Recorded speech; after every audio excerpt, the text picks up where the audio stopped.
I'm Natalie Cilurzo of Russian River Brewing Company, and this is the Brewer to Brewer podcast from All About Beer. My guest today is Adair Paterno, the owner-operator of Sante Adarius Rustic Ales, and she is here for a conversation that goes beyond the brew house and into topics that matter to brewing professionals and curious beer drinkers. First, please visit allaboutbeer.com and follow on social media at allaboutbeer. And to support journalism in the beer space, check out allaboutbeer.com/support. We'll get into the conversation in just a moment, but first, this message. Time to add a kick of color. Blue butterfly flower is a natural, flavorless flower that gives beers an attractive violet or amethyst hue. Contact First Tea to discover blue butterfly and other natural botanicals that deliver color, fragrance, and flavor. Email info@firsttea.com. That's FIRSDTEA.com to find out more. If you're running a brewery, owner, or operator, Beer 30 by the Fifth Ingredient is the ultimate command center. The most powerful brewery management software on the market, Beer 30 handles the entire brewing workflow, from recipe development to production. Once your beer is brewed and ready, it seamlessly manages your inventory and streamlines your brewery sales and distribution, all in the same easy-to-use platform. Beer 30 lets you get back to the beer and the people that made you fall in love with this industry in the first place. And no other brewery management software gives you the ability to truly master your business and get the insights that you need to thrive in an increasingly competitive industry. Visit thefifthingredient.com/allaboutbeer today to learn more and to receive 3 free months of Beer 30. Malteurop Malting Company is proud to introduce the new Malteurop, grown and malted in Mexico. At Malteurop, they're proud to be growing and producing malt in Mexico. They work hand in hand with Mexican farmers to ensure the best barley, which is then processed in their own local Mexico malt house to create this exceptional Malteurop. This product is a superior quality two-row base malt and provides consistent quality designed to satisfy your desire to brew a true Mexican lager. Contact Malteurop today and visit malteuropmaltingco.com. Okay, let's do it. And a little bit about my guest today. Adair Paterno is the owner-operator of Sante Adarius Rustic Ales in Capitola, California, and the co-owner of Santa Cruz Mountain Brewing in Santa Cruz. Adair attended King Hall Law School at UC Davis and then practiced as a litigator, first representing private clients in real estate matters, and later taking on legal work for public agencies. After 7 years of legal practice, Adair left her life as a lawyer to pursue her longtime passion for handcrafted beer and the beer community more generally. Since 2012, Sante Adarius has crafted beers that are traditional and approachable, yet flavorful and distinctive, including a wide array of European and American-inspired ales and lagers. More importantly, however, Adair prides herself in having created comfortable, inviting community spaces for people of all walks of life to come together and drink incredible beer. In her 13 years as a brewery owner, Adair has served 9 years on the board of directors of the California Craft Brewers Association, one as its chair, and has used the brewery's reach to raise money for numerous nonprofits and causes. In recognition of this impact, the Santa Cruz County Chamber of Commerce awarded Sante Adarius its Small Business of the Year award in 2025. Last year, Adair purchased Santa Cruz Mountain Brewing, the oldest continuously operating brewery in Santa Cruz County, with her partner and private press brewing owner, Brad Clark. Adair and Brad are currently working on maintaining the legacy of Santa Cruz Mountain while putting their own stamp on its beer and service. When Adair is not drinking beer, she is hiking with her dogs, Rosie and Mira, volunteering at the local animal shelter, or riding horses, sometimes at dude ranches. Thank you for being my guest today, Adair. Thanks for having me, Natalie. I had to get that ranch plug in there at the end. I love it. I love it. Always, as we've talked about, you and I have been friends for a really long time, but we don't always have the opportunity to just chat. And I realized when I was preparing for this podcast that there's a lot of things that I actually don't know about my friend Adair. So I really appreciate you being on the show with me today. And yeah, so let's dive into some of those topics. Sounds great. Thanks for having me. I'm really happy to be here, Natalie. It's great to see you. Cool. Thank you. All right. So in your in your bio, obviously, I touched on your journey getting to the stage in your personal and professional life. So you spent a lot of time and money going to law school, Yes, I which did. Still paying for it. ultimately did lead to a successful career practicing law. Was there one particular moment in time, or maybe a conversation that led you and your former business partner, Tim, to just say, screw it, let's do this. Let's open a little brewery in Santa Cruz, focusing on making great saisons and sour beers. So what drove you to do that in the first place? Wildness. No, I think that, Tim, who, as you mentioned, is my former business partner and is also my former life partner, he and I had been beer geeks for a really, really, really long time. And we started home brewing together in the mid 90s. We were living in Charleston, South Carolina at the time. And we were just seeking out all the best beers that we could. At the time, I think Acre Liberty Ale was my favorite beer. I really loved Sam Smith's IPA. So sort of, I was becoming a hophead early on with the stuff that I could grab. And then we kind of went on with life. We moved back to California. We both ended up going to graduate school, but the entire time we were just always seeking out great beer. Tim came out of graduate school with a master's in history, which it turns out does not give you a lot of job opportunities. I was still in law school, but he ended up working at a homebrew supply company and then picked up homebrewing again. And in that process, we really discovered this love that we had for Belgian style beers and saisons in particular. And so he started experimenting with them at our little apartment in Oakland where we were living at the time, and doing, we had basically like all kinds of biology experiments happening in our bathtub with different wild yeast and bacteria. Again, life sort of continued along. And we moved back to Santa Cruz because I got a job working at the city attorney's office here. And we'd always loved Santa Cruz. The problem with Santa Cruz is that its beauty makes a lot of people want to live here, which means there aren't a lot of job opportunities. So I had this job opportunity. We jumped at it. And Tim transferred to the homebrew shop that was here. And then unfortunately, his mom passed away somewhat suddenly. And all of a sudden, there was a little bit of money, not very much money, but there was a little bit of money. And there was also at the time a person we had met through like the home brewing clubs, et cetera, named John Benedetti. And he was a winemaker and he had this dream of starting a winery and a brewery on the same premises, which it turned out 13 years ago was not legal, and which is legal now, thanks in part to the CCPA.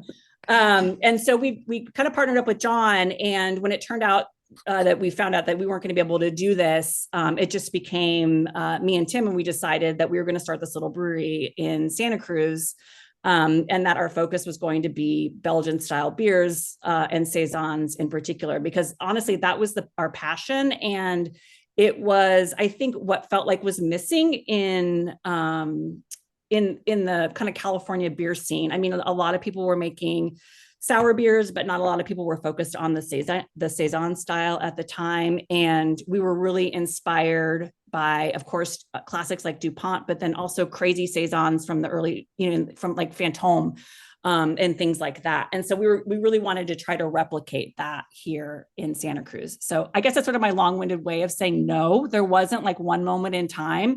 It's just that a little bit of money became available, and the economy was crud at the time, and so real estate was available, and so we were able to find a space we could afford, and start a brewery with $150,000, which is probably Wow. unheard of nowadays, I'm sure.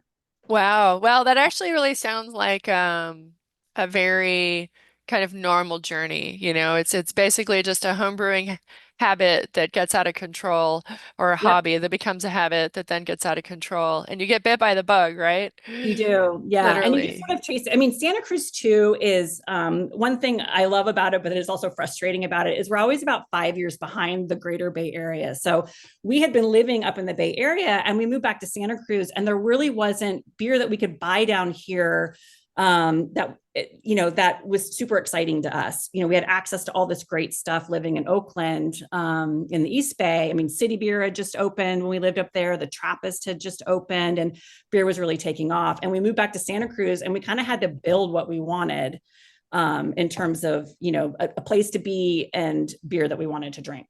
Yeah, I think we have a very similar trajectory. It just started a little earlier than Yeah. yours. When we lived in Temecula, which is in Southern California, for listeners who don't know, we would have to drive to San Diego County, about 30 miles away, to buy what was called at the time microbrewed beer. But Yes. Vinny was a great home brewer, and so he was just home brewing the beers that he liked to drink.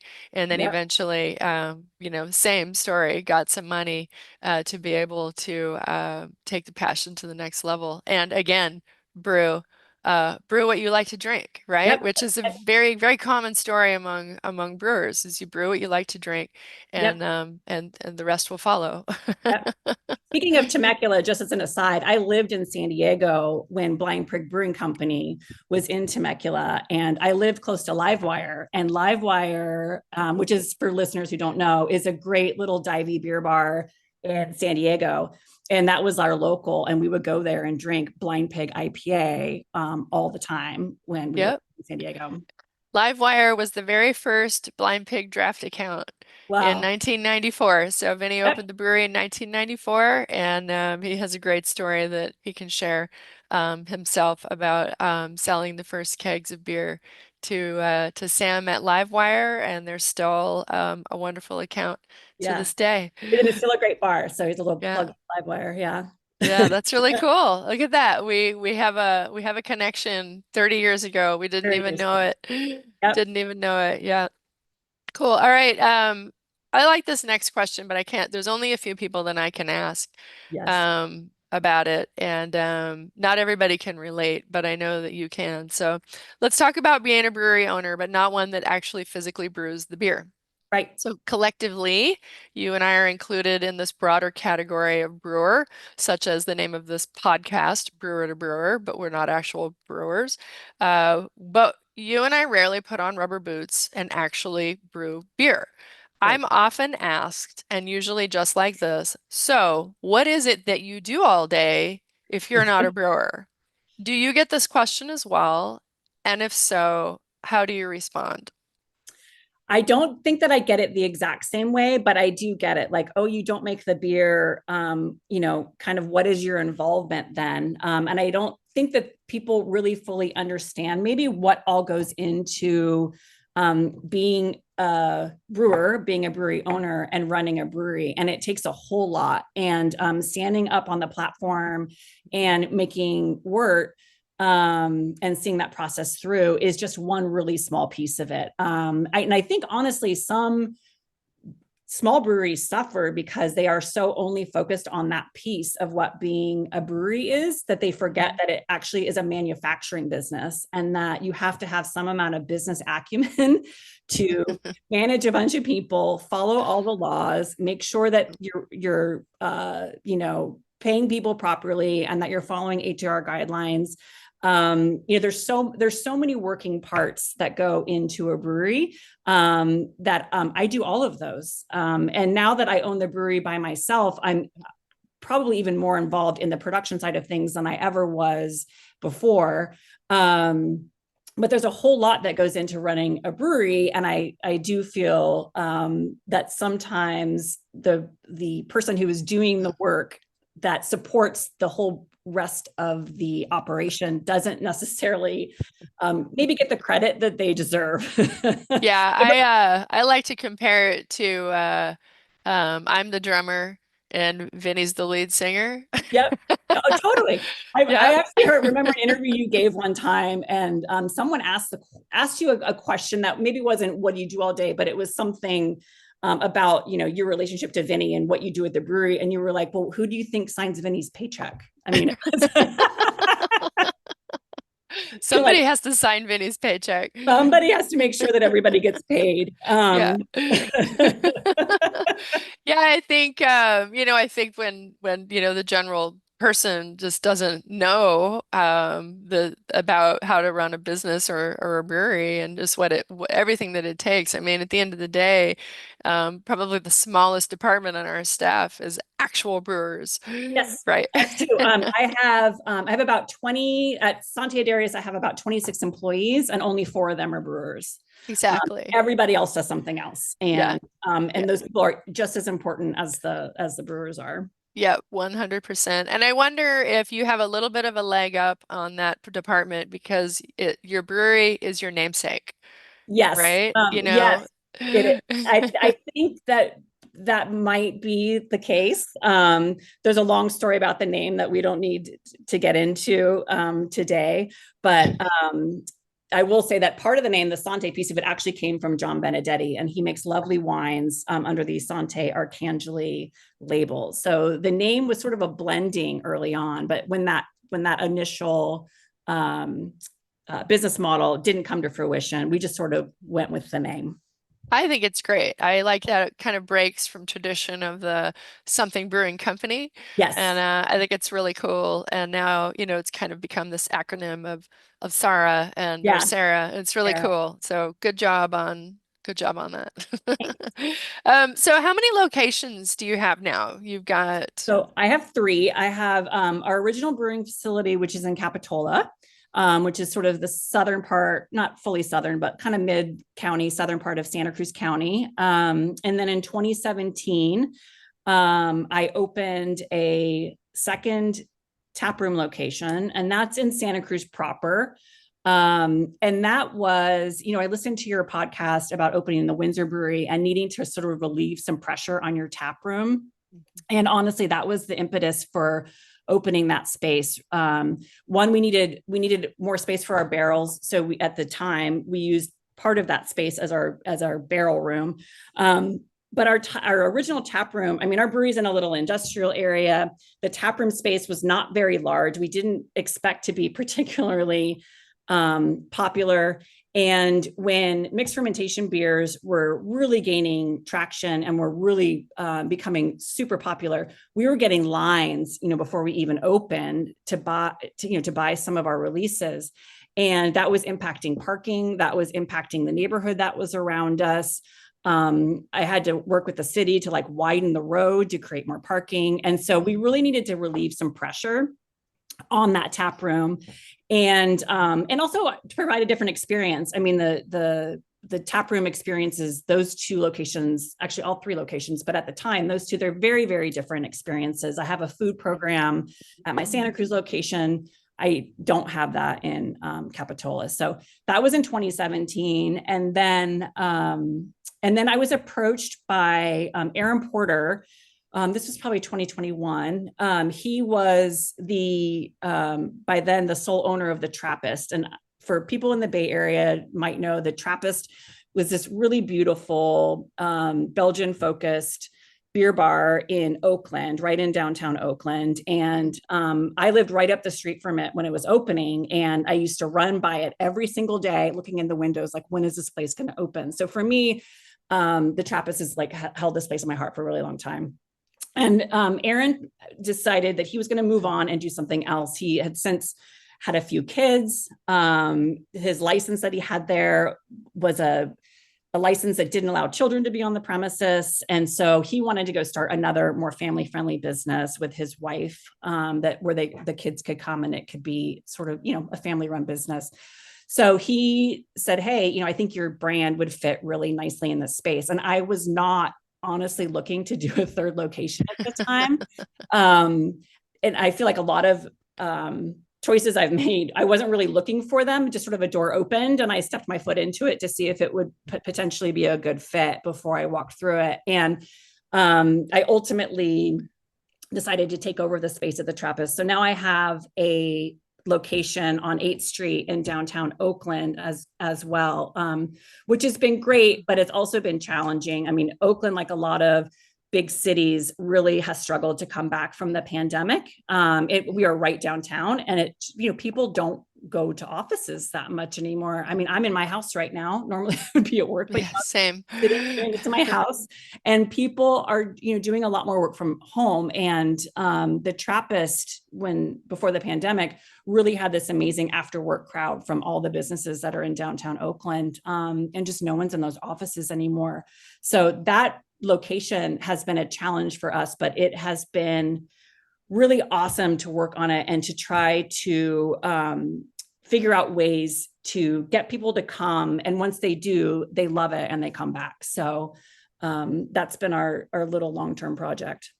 So you have 3 locations with Sante Adarius that are pretty spread apart. So Yeah. our 2 locations are only 8 miles apart, so I can go to both locations on a daily basis. So how do you manage all 3 locations, being the sole owner of your brewery? How do you do that?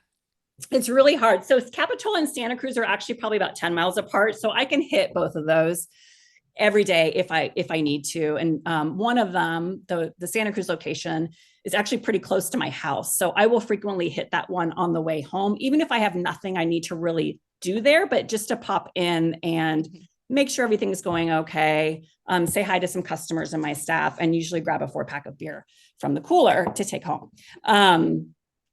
My Oakland location is an entirely different situation because it's about an hour at least drive away, depending on traffic, from where my other locations are.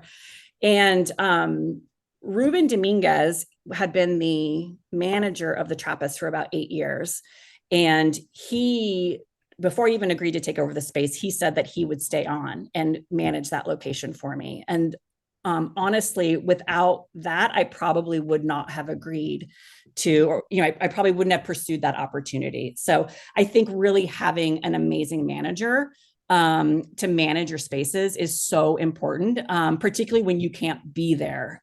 So I don't even have taproom managers per se at my tap rooms in Santa Cruz County. I have a general manager, and then I have shift leads.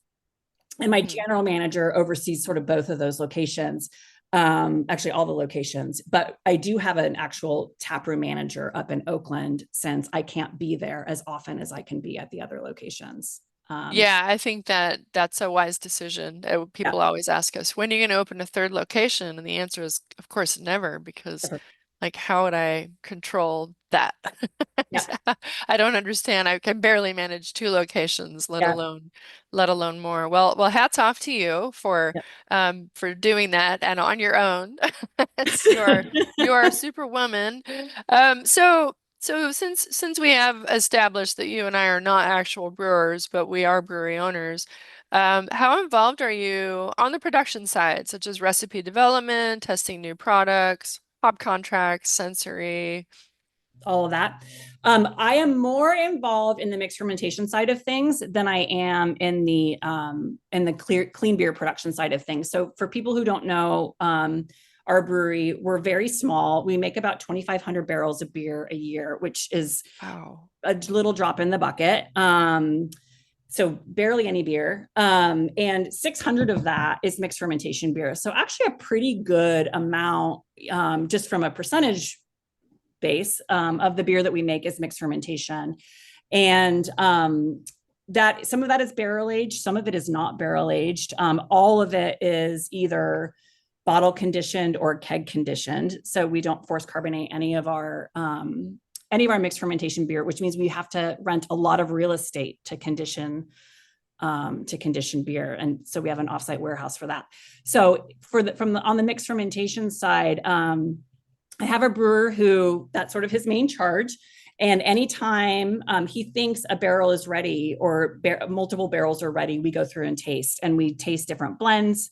And nothing gets packaged on the mixed fermentation side without my thumbs up that I think it tastes good. Or we'll try different things. Or sometimes I'll have a concept. Like I went to Japan, and there's a lot of yuzu and honey combinations in Japan. You get ice cream with a yuzu type of syrup on it. And so I really thought that yuzu and honey would be a great combination for a saison. So like I'll pitch that idea, someone will make it happen, and we'll taste through barrels and blend to get the flavor profile that we're looking for. So on the mixed fermentation side, I'm very involved. None of the beers get released until I've given my thumbs up on them. On the mixed fermentation side, we have a meeting once a week with all of our managers and the lead on the mixed fermentation program. And at the end of the meeting, we taste about 3 or 4 mixed fermentation bottles, some of them that we think could be close to being ready, some of them that are just in process, and we just want to make sure they're heading in the right direction and not going off the rails, as mixed fermentation beers can do sometimes. Yes, I know. Well done, plenty of those beers. And so at the end of that, at the end of that tasting, we'll decide if anything that we've tasted that day is, 1, ready to go.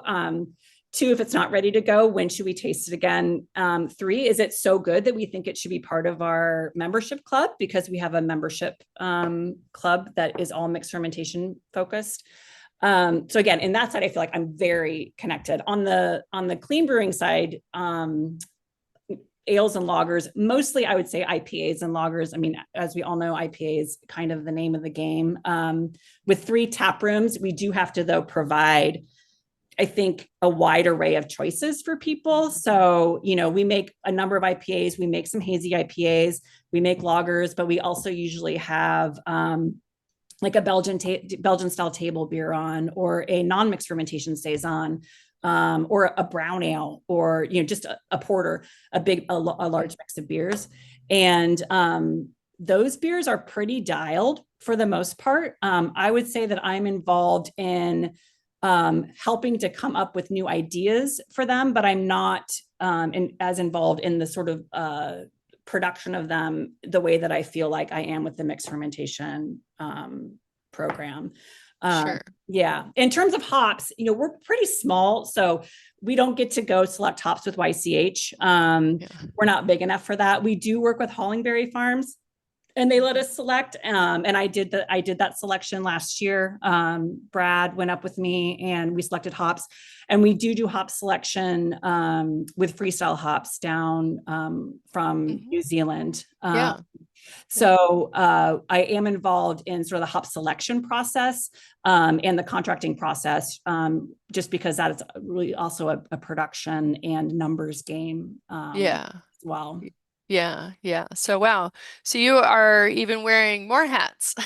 That's amazing. I don't know how you do it, but I don't know. Somehow we get it done, right? We get it done. I want to give so much credit to my staff. I've had a lot of the same staff for almost 10 years. And I know you're the same way, that you've just had people who have been with you for a really long time. Yep. And I don't think that I would be able to do all of this I know I wouldn't be able to do all of this without their support. They're amazing. Oh yeah. No, there's no way that we can run our businesses without some key team players. Yes. Yeah. We've got employees. We just had our company picnic last week, and I acknowledged everybody who's worked with the company for 10 or more years. Wow. And there was about 15 of them, I That's like think. so many people. I mean, I've never had a job for 10 years other than this one. So Same. Yes. This is the longest job I've ever had. Me too. It's been almost 22 years. So yeah, I'd like to say half my life, but not exactly. Well, I think this is a good segue into I want to ask you about Santa Cruz Mountain Brewing. So Yep. so I know, you're already juggling 3 locations. You have, a lot going on, wearer of many hats, and a sole proprietor. And then you and Brad decide to acquire Santa Cruz Mountain Brewing, which, you touched on in your bio as well. But yeah, I don't know. I just when I heard about that, I was like, wow, I thought they were like already really, really busy, because Brad has his own brewery called Private Yep. Press, and now you've got your brewery with 3 locations. And so please kind of elaborate a little bit more about what were the driving factors for each of you behind this really, really big decision. And then Yeah. maybe also kind of let me and the listeners know how things are going. Yeah. So Santa Cruz Mountain Brewing has been on the west side of Santa Cruz for 20 years now. So this year was its 20th year. And it was owned by Emily Thomas and Chad Brill, who, like me and Tim, were uh, life partners when they started the brewery, and were not life partners a couple years into the brewery, but continued to run the brewery together. And Emily has been a dear friend of mine over the years, and her life sort of followed the opposite trajectory of mine, in that she went to law school at night while she was running her brewery, and then decided that she actually wanted to sell her brewery and become a lawyer. And so this opportunity arose to buy a brewery from my good friend, keep this legacy brand alive that really is sort of a community gathering space in Santa Cruz. It's been around for so long that it really, like, everybody just knows when they come to Santa Cruz, pop into Santa Cruz Mountain Brewing. It's in a really great location. So for me, there was a lot of really wanting to keep the brand alive and to see it continue to prosper. Brad had, I think, a similar motivation, but he had a more technical motivation as well. Private Press is like right across this little driveway from Santa Cruz Mountain Brewing. And Brad makes all of his wort at other locations. So he doesn't have his own brew house. He essentially rents time on other people's brew houses and then brings the wort to Private Press, where he continues fermentation and blends.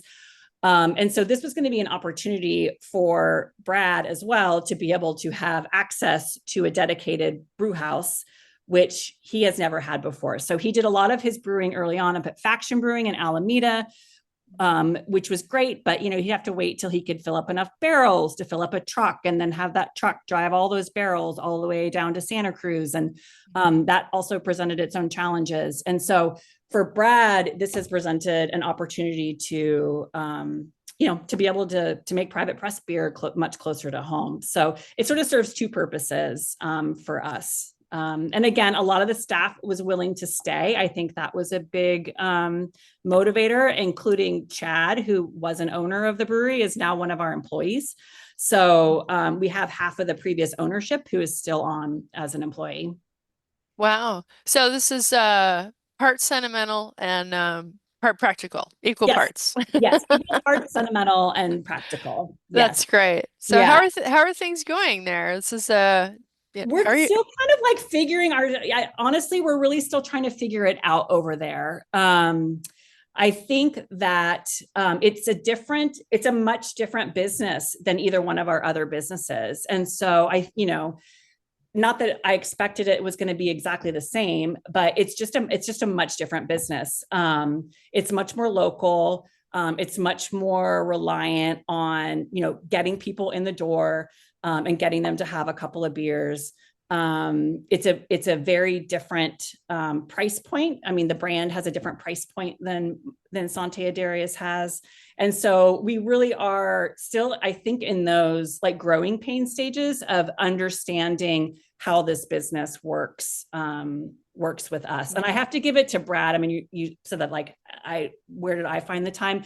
Because he is over there. He ends up doing so much of the sort of daily checking in and operations, and manages the brew house, all of that. So I really do a lot of the back end stuff, but Brad really is over there every single day, making sure that that's working. Yeah, you really do kind of have two separate businesses going on. You have your highly sought after, world-renowned Santa Adarius, maybe people don't wait in line as much anymore for beers. Hopefully they do, but still highly acclaimed, tiny little brewery. And then you have kind of an old school neighborhood brew pub, Yep. right? It's exactly what it is. I mean, it is Yeah. an old school neighborhood pub. Our biggest selling beer in wholesale is an amber ale. We get asked Oh. for amber ale all the time. I mean, we've never made an amber ale at Sante Adarius in 13 years because, we thought it was sort of an outdated beer style, but it turns out there is a huge market for amber ales among some Well, people. that's good to know for any brewers out there listening. If you're looking for a market to sell some amber ale, it sounds like Santa Cruz is the market for you. Absolutely. Yeah. Yeah. Our biggest selling draft beer in wholesale, amber ale. Who knew? Who Who knew? knew? So there have been a lot of surprises. Obviously we did our due Yeah. diligence, but at the same time, just some of the it's just very different. Yeah, that's great. Well, hey, we're never too old to learn new things, right? Well, I think this is a good time to pause and take a short break for this message, then come right back for more of our conversation with Adair Paterno, the owner operator of Sante Adarius Rustic Ales. If you're running a brewery, owner, or operator, Beer 30 by the Fifth Ingredient is the ultimate command center. The most powerful brewery management software on the market, Beer 30 handles the entire brewing workflow, from recipe development to production. Once your beer is brewed and ready, it seamlessly manages your inventory and streamlines your brewery sales and distribution, all in the same easy-to-use platform. Beer 30 lets you get back to the beer and the people that made you fall in love with this industry in the first place. And no other brewery management software gives you the ability to truly master your business and get the insights that you need to thrive in an increasingly competitive industry. Visit thefifthingredient.com/allaboutbeer today to learn more and to receive 3 free months of Beer 30. Blue butterfly flower has been used for centuries in Southeast Asian cuisine to add bright blues, pinks, and purples to foods and teas. Now, brewers and distillers have joined in, using this flavorless flower to infuse new colors into familiar drinks. Ready to make brews pop with fresh color? Talk with the team at First Tea, and they'll help you find the best way to use Blue Butterfly and other teas for your next project. Email info@firsttea.com. That's FIRSDTEA.com. Malt Europe Malting Company is proud to introduce the new Malta Turo, grown and malted in Mexico. At Malt Europe, they're proud to be growing and producing malt in Mexico. They work hand in hand with Mexican farmers to ensure the best barley, which is then processed in their own local Mexico malt house to create this exceptional Malta Turo. This product is a superior quality two-row base malt and provides consistent quality designed to satisfy your desire to brew a true Mexican lager. Contact Malt Europe today and visit malteuropemaltingco.com. Okay, welcome back. All right. Well, I think because we've been talking about Santa Cruz Mountain Brewing and what a pillar of a brew pub in your community it is, it's a great segue into talking about community. You and I both care very deeply about our communities, the community in which we live and work, as well as the beer community as a whole. And we both love connecting with those communities and we love giving back in various ways. So can you maybe talk a little bit about some causes or organizations or initiatives that maybe you're most passionate about? Yeah.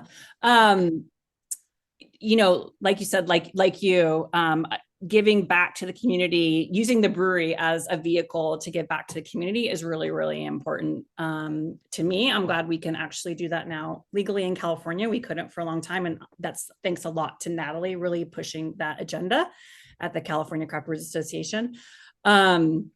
So I volunteer. I'm a dog nut. Like I'm a beer geek and I'm a dog nut. So those are sort of my two identities.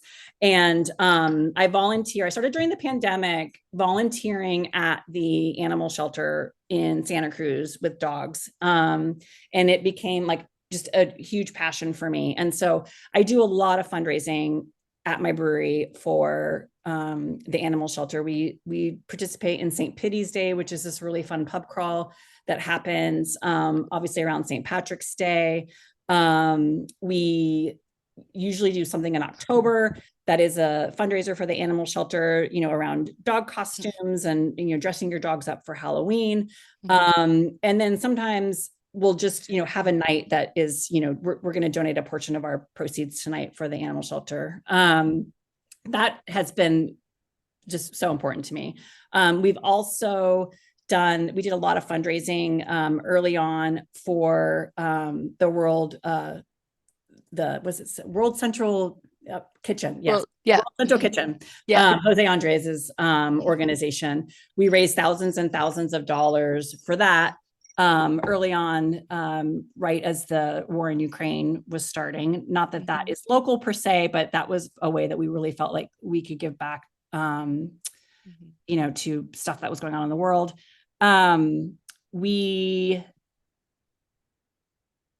trying to think of other organizations. I mean, we've done stuff for the United Way.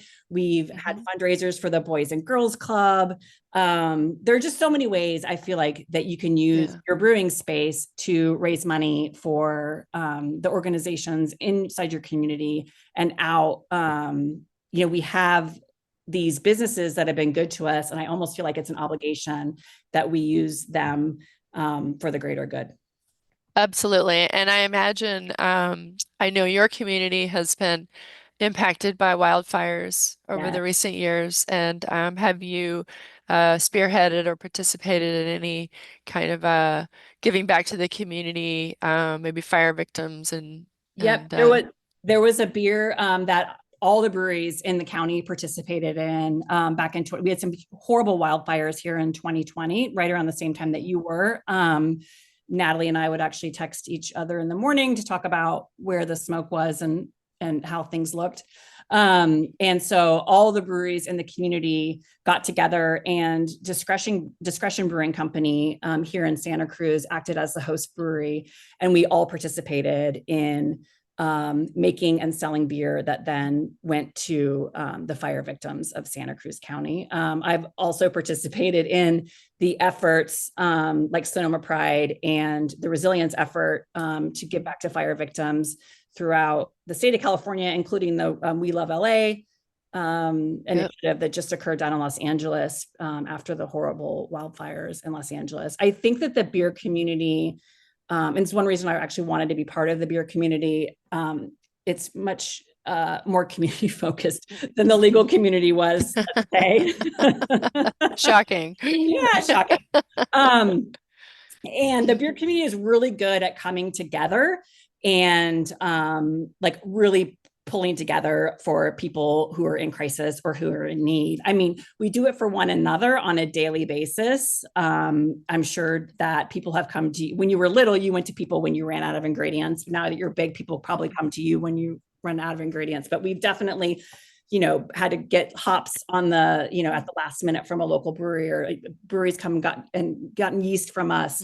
So we do that every day. And so when something large happens, I think it's just it's really easy for us to parlay into getting together to, help our communities. Yeah, no, I agree. And I hope that the camaraderie and the sense of community in our industry continues for future generations, because I feel like during that time when it was really booming and it seemed like there were 50 breweries opening every day for a while, and times were good. You can open your doors at a certain time and you would be guaranteed customers no matter what happened. And those days are behind us now. There's still breweries that are opening and still breweries that are doing fine during just somewhat challenging times. But I do hope that our industry stays connected the way that we are meant to be, because beer has been a community beverage that is very approachable and affordable for centuries, for thousands of years. Thousands of years. And the brewery was traditionally the local gathering place, right? The tavern. I mean, and honestly, I still feel like I get some of that. I mean, I get a lot of that vibe still at my locations. So, I know people who have met their best friends at my tap room or met their spouse through through my business somehow. I've had people bring me, bottles of beer that they opened at their wedding that were like 12 vintages of one of my beers. And those were like the special beers that they opened at their wedding. And just being able to be an important part of people's lives is really, really special. Yeah, I think it makes the rest of the noise worthwhile. Absolutely. Yeah, 100%. Yeah. We Absolutely. got a fan letter the other day Oh, via fun. email. Yeah, and the gentleman said that we're only the third fan letter he's ever sent in his life. And the first one he sent was to Danny Kaye, the entertainer, over 60 years ago. And Wow. then the second one that he sent was to a hula dance troupe that had performed in San Francisco at the Palace of Fine Arts. And we were the third fan letter. I don't know how old this guy is, but it turns out that he lives in San Rafael, which is just south of here, and he's also a fan of drag racing. And we're big fans of drag racing, and we've got some teams coming to display their cars in a couple weeks in advance of the Sonoma race. So I invited him to come and to hang out with us and drink some beers and check out the Top Fuel race cars. And I was just like, it's getting emails like that, excuse me, that makes it all worthwhile. Absolutely. Yeah. 100%. I mean, I was just at my brewery yesterday for a little while getting some work done. And just in the tap room, I saw people, who didn't have kids before when they first started coming in and they were holding their brand new babies. And, just a group of people standing together who were all chatting with each other, coming together over beer, even though they've maybe never seen each other before. That piece of beer is really, it's amazing. Yeah, it's great. And it's so cool it's an honor to be a part of it and the host for Absolutely. it. I know. Yeah. That's one reason why I can't spend too much time in the tap room, because I feel like you're coming to my house. And so then I just Yeah. start giving away all the beer because Yeah. I don't let you pay to come to my house, right? I'm not going to charge you for beer. So Right. my bartender's like kicking me out from behind the bar because I'm just giving away the whole place. Yep. We're so aligned on that. Yep. Well, you and I can't really get through a discussion without talking about the California Craft Brewers Association, the True. CCBA. We both proudly served on the CCBA board together for several years before we each termed out. Now we're both back on the board in appointed at-large roles. But you had not been in the industry very long before joining the board. So I hadn't. my question to you is how does it compare serving on the board, now over 10 years later, as opposed to when you were first elected to the board just a few years into owning your very first brewery? Yeah. I joined the board. I think I barely met the minimum requirements. I think you'd had to be in the industry for 3 years, and I'd maybe met it by like 2 days or something. I mean, I was literally barely in it. And I wanted to join the board initially because of my legal background. So I felt like I was using that part of my brain owning a brewery, but I felt like I wanted to use that part more of my brain more. And the legislative advocacy part of the CCBA was really what drew me into it. But man, that first meeting, I came in and I sit down. It's like Natalie, Chris Kramer from Carl Strauss, David Walker from Firestone Walker, um, you know, Probably Steve Wagner from Steve Stone. Wagner from Stone. I mean, not only was I the tiniest, most inexperienced brewery owner on the board of directors, I was so starstruck. So I think that my confidence has grown significantly in the last 10 years. But more importantly, I really feel like I've learned so much, and I learned so much from the people on the board. So I really joined the board to give back to beer and to the board and the community, and brewers in California. But really, I feel like I've gained so much more than I probably will ever be able to give, because I used to go for runs before meetings with David Walker and pick his brain about, business. Who gets to do that?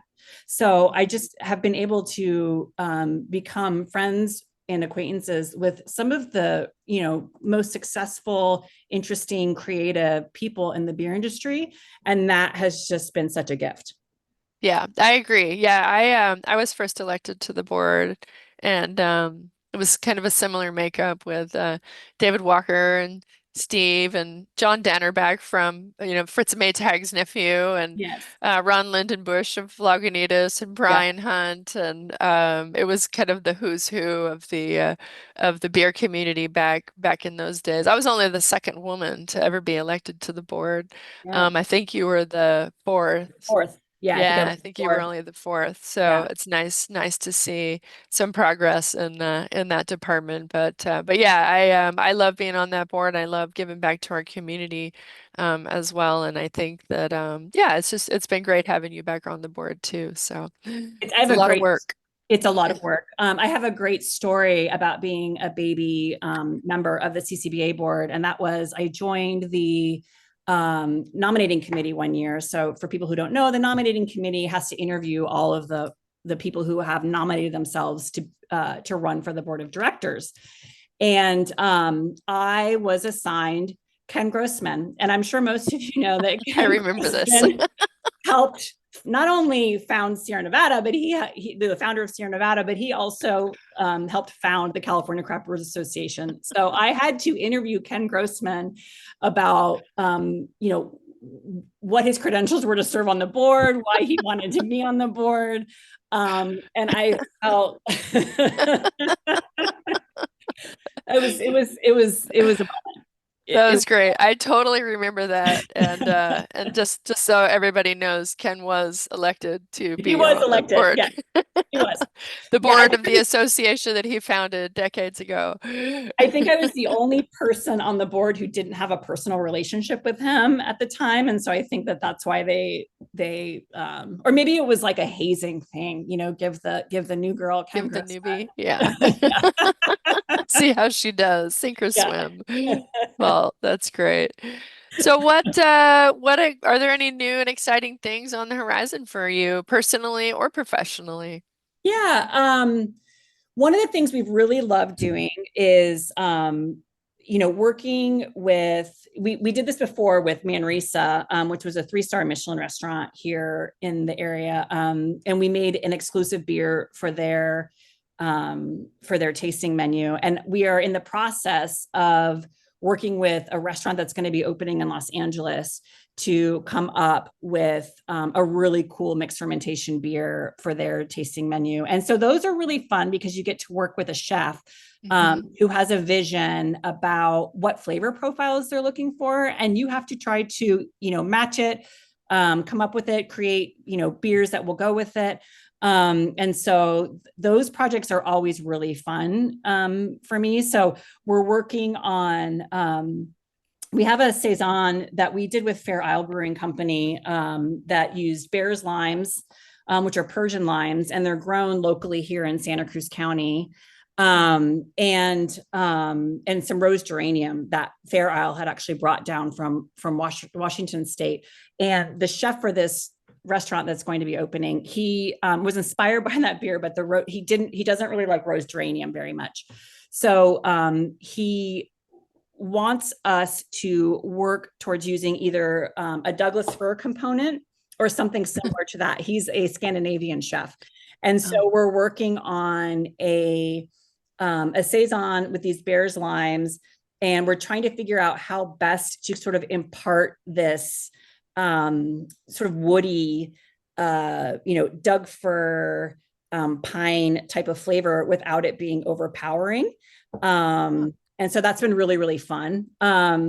We've also been working with a lot of local vineyards to get grapes and to do some fun, like co-fermentations with grapes and mixed fermentation beers. So we have a whole series called Portraits, which is sort of, we call them like explorations in landscape essentially. And so we've done some really cool ones with Carignan. We've done some with Albarino. So we've had some fun little co-ferments with grapes that have been really fun. Yeah, I would say those are the most fun projects that again, you can tell, like, my passion really is, I drink IPA, I drink a lot of lager, I drink STS on the 4th of July. Thank you. But my passion just in terms of beer really does lie with the mixed fermentation program. I think it's so cool the flavor combinations that you can come up with just through blending, really just through, taking different beers and blending them together in different ratios. So that's been the most fun thing to work on. That's great. I Yeah. love that you're still so passionate about that side of your business. And Yeah.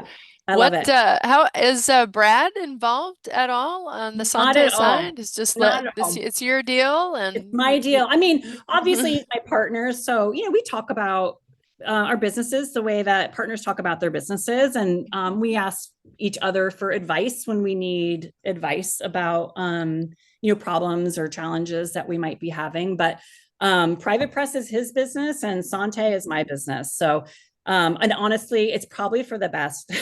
Mhm. I think, Yep. it is a challenge to have a business partnership and a romantic partnership and to be so successful at it. It really is a challenge. So I try to keep my business pretty separate from his, but I ask for advice all the time. That's good. Sometimes my brewers will have a technical question that I don't know the answer to, and I'll send them to Brad to help with that because he's a very technical brewer.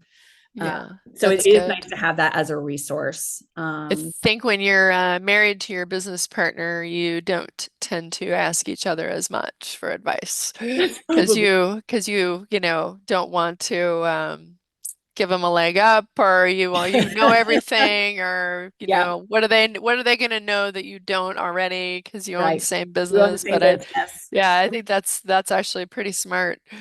Yeah. Yeah. No, I ask Brad for advice all the time. And he does, he has helped us, I think, hone in our bourbon barrel aged beers in a way that they weren't honed in before necessarily. That's obviously his specialty. And so he has given us advice over the years around those beers, but he doesn't take part in any of the beer making at Sante Adarius. It's really fun. So our current head brewer, we've always had a head brewer, even when Tim was with the business, we always have had a head brewer who, was in charge of all the brewing operations. And our current head brewer is our head brewer from like 5 years ago. He left in 2020 and he recently came back. So we've kind of had this really great kind of full circle thing happen in the brew house. With our head brewer, and so working with him again has been awesome. He gets it, and it makes it really easy to go to work and make beer every day. Thank goodness. That's Yeah. great. It's great that you have a good team. Okay, I got one final question for you. Okay. What is your go-to beer at Sante and why? Oh, that's so easy. My favorite beer, and I would actually call it our flagship beer. We still have flagships. I know a lot of people try to make a new beer every single day, but we still try to have some flagship beers. My favorite would be Saison Bernice. Yeah. It is a mixed fermentation Saison. It's all stainless fermented. It actually doesn't see any oak. It can take anywhere from 3 to 9 months to make, depending on the culture and where kind of what generation of mixed fermentation culture we're working with. But that beer is like the cleanest representation of our mixed culture. That's how I always describe it. Like if you want to know what our house culture tastes like, Saison Bernice is it. And that mixed culture goes into 90% of the mixed fermentation beers that we make, but you really get its essence in Saison Bernice. It's a very simple Saison with a really lovely culture. It's not too sour. It has a little bit of tartness. It pairs beautifully with food. And if I could get one to every single person in the country to drink, I would, because I think that everybody should taste that beer one time in their life. Yeah. It's such a great beer. And when something happens with that beer, like if a batch doesn't turn out, that's when I get really upset and sad. That's the beer that if that beer isn't working for some reason, then the whole system isn't working. That's it's like the mother of all beers for It's the mother Sante. of all beers. It is. Yeah, it is the mother of all beers. Yeah. And we actually sell the non tart version of that, sort of the clean version of that saison is called Anais. And so that's sort of the child, if you will. And then, Bernice would be the mother. So if you see Anais on draft, that is the base beer for Saison Bernice. It just doesn't get our culture. Got it. Yeah. Yeah. Well, I love that beer. And I love that after all these years, it's still your flagship. That's pretty cool. Still our flagship. I mean, it's the one beer that we just can't make it fast enough. Making sour and tart beers, they take up a lot of time. They take up a lot of space and they take a lot of time. And space in California is very, very expensive.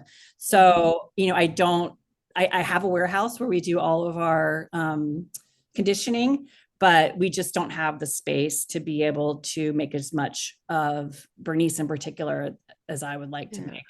Yeah. Well, maybe someday. Maybe someday. We'll see. Maybe someday. Yeah. Yeah. Well, we are just about out of time, Adair, but this has been really a lot of fun. I really enjoyed catching up with you, and hopefully the listeners have enjoyed our chat today. And this is pretty much something that we would just do anyway, whether or not anybody else was listening. Yep. So thanks for listening. Yeah, no, this has been really fun. So thank you for letting me interview you today. Yeah. It's been a real pleasure. So Adair will be back on the next episode of this show, the Brewer to Brewer podcast. As the host, having a conversation with a brewer of her choosing. That will be on the air in about 2 weeks, so make sure you tune in for that. A reminder, visit allaboutbeer.com and follow on social media to support journalism in the beer space. Check out allaboutbeer.com/support. I'm Natalie Cilurzo with Russian River Brewing Company, and thank you for listening to the Brewer to Brewer podcast. Thanks, Natalie. First Tea is a proud sponsor of the Brewer to Brewer podcast. First Tea invites you to explore the rich and versatile world of teas and botanicals, including blue butterfly flower. Email info@firsttea.com. That's FIRSDTEA.com to find out more. If you're running a brewery, owner, or operator, Beer 30 by the Fifth Ingredient is the ultimate command center. The most powerful brewery management software on the market, Beer 30 handles the entire brewing workflow, from recipe development to production.